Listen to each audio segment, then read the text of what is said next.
It is UFC 310 this weekend as the UFC year comes to a close with a very interesting fight card. In the main event, Kaya Sakura makes his UFC debut looking for flyweight gold as he takes on Alexander Pantoja. But there are a lot of very fun fights that'll be coming before that fight steps into the octagon. Let's look at it. We begin with Alexander Volkov. It seems like there's just no buzz around this guy right now. And I understand, like, he comes off of the losses against Gon and Aspinall, and you just kind of think, okay, that's it. The heavyweight, he's going to be hanging around for a bit because it's heavyweight. But in terms of real threats, he's not it anymore. But now he's won 4 straight fights, 3 of them by finish. He is the number 3 heavyweight in the UFC rankings right now. A lot of questions around heavyweight going into 2025, with John Jones at the top, Tom Aspinall right beside him as the interim champion. Winner of this fight could be in line for a heavyweight bout, a heavyweight title fight here in 2025. And I think when you look at what could be happening, obviously the biggest fight to make in the heavyweight division right now is John Jones, Tom Aspinall. But I think the next biggest fight to make in this division is someone facing Pereira, coming up from 205 pounds here. And so I think the winner of this fight, maybe they don't get a title shot. Probably they don't get a title shot.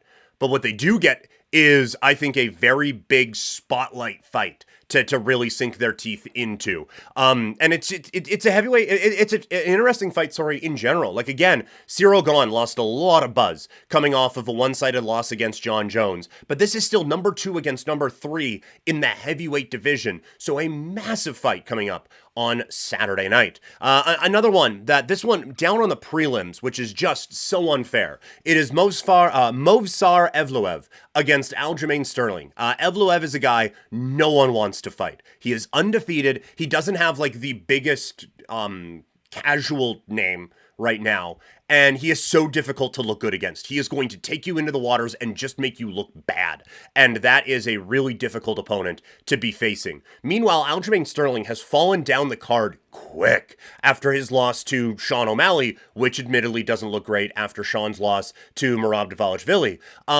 I don't get why the promotion has turned on this guy so quick. I think when you see the behind-the-scenes stuff that they shot with Aljamain Sterling and with all of that, you really do kind of get a sense that this promotion really doesn't like how this cat handles his business.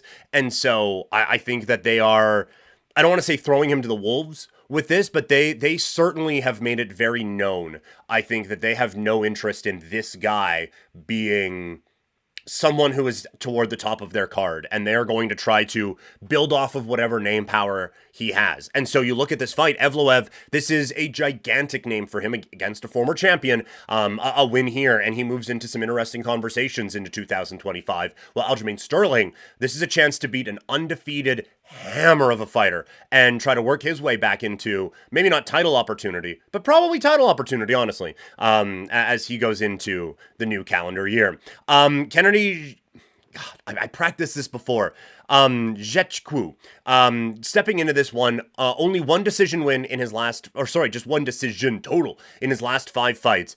Big rebound in his last fight. He has some big wins. 32 years old. The time is now for this guy to get going. He is someone, you can't really call 32 years old prospect, but he is someone who I'm a little intrigued at as we go into 2025. And then the last one, Chase Hooper, 25 years old, certainly has kind of the, oh gosh, look to him. No one's talking about this kid anymore, it feels like, as a prospect. He is facing an absolute legend in Clay Guida, who during Guida's run, I certainly had my thoughts on the guy, but there is no doubt that this is a guy that everyone really falls for and really appreciates. And so if you can have Hooper now come in and pick up a big victory in this bout, a chance to get him on the map now as we put a bow on 2024. So those are the fighters I think that we should be paying attention to going into UFC 310.